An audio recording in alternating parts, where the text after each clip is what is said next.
I'm here to talk about success. The first rule of success is to have a vision.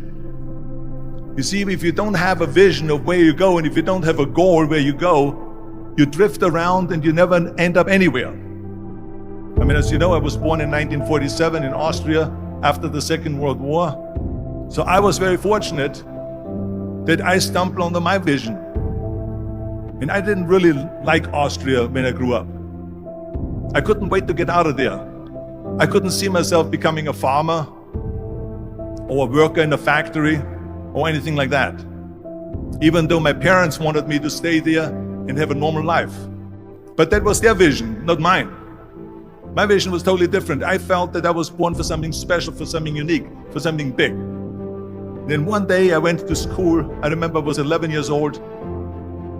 And they showed a documentary about America. And there they showed in this documentary the huge skyscrapers, the high-rises, the huge bridges, the 6-lane freeways, and all of this stuff. And I said to myself, that's where I want to be.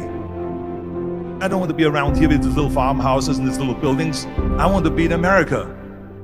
One day after school, I walked by a store in Graz. So I went inside and I looked around, and then I saw a magazine. I saw a bodybuilding magazine that had Reg Park on the cover. Reg Park was then a 3-time Mr. Universe. And I saw him on the big screen as Hercules. I read that and I said to myself, wow, this is the blueprint for my life. This is exactly what I want to do. I want to become a bodybuilding champion just like Reg Park. I want to get into movies just like Reg Park.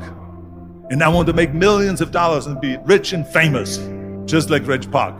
Do you know how great it felt that I knew where I was going? Imagine the majority of people don't know where they're going. I knew where I was going, that I'm going to become this bodybuilding champion, just like him. So it was just a question of how do you do it? I was so relieved, because when you have a goal, when you have a vision, everything becomes easy. So people always ask me, when they saw me in the gym in the pumping iron days, they say, why is it that you're working out so hard? 5 hours a day, 6 hours a day, and you have always a smile on your face. And I told people all the time, I said, because to me, I am shooting for a goal. In front of me is the Mr. Universe title. So every rep that I do gets me closer to accomplishing that goal, to make this goal, this vision turn into reality. Every single set that I do, every repetition, every weight that I lift will get me a step closer to turn this goal into reality. So I couldn't wait to do another 500-pound squat. I couldn't wait to do another 500-pound bench press. I couldn't wait to do another 2,000 reps of sit-ups. I couldn't wait for the next exercise. At the age of 20, I went to London and I won the Mr. Universe contest as the youngest Mr. Universe ever. And it was because I had a goal. So let me tell you something, visualizing your goal and going after it makes it fun. You got to have a purpose no matter what you do in life. You got to have a purpose. 74% hate their job in America. Now, there's not much different when you come to Europe. The majority of people don't like what they're doing because they're really not doing it because they didn't have a goal and they followed this goal. They just aimlessly drift around, and then all of a sudden there's a job opening, so they get that job because you have to work. But then when you work, it's a chore. It's work. It's not fun.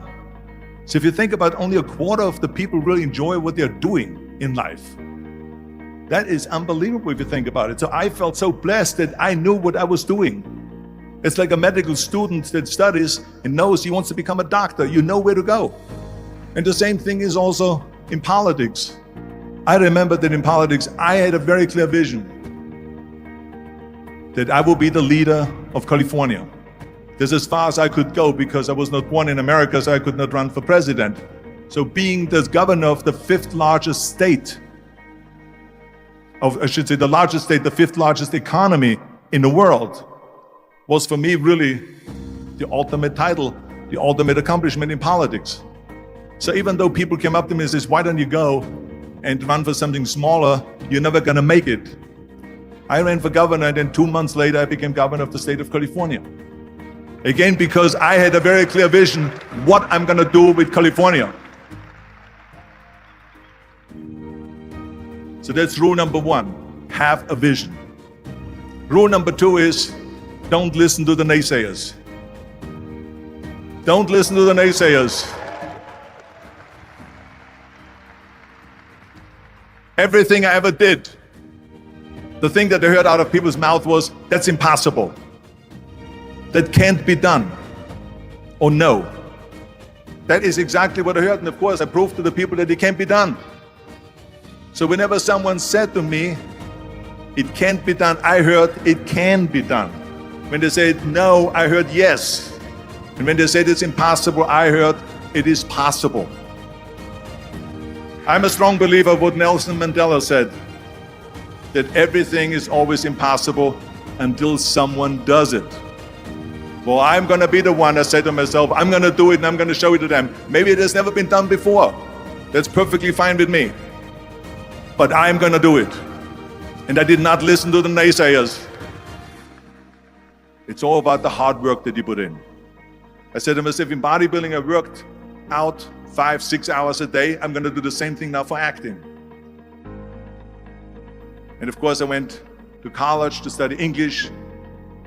I studied the accent removal, acting classes, and all of this stuff all day long.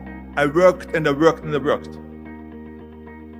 And within a short period of time, I made one movie called Hercules in New York, which of course went right into the toilet. But it didn't discourage me. I still had the same vision.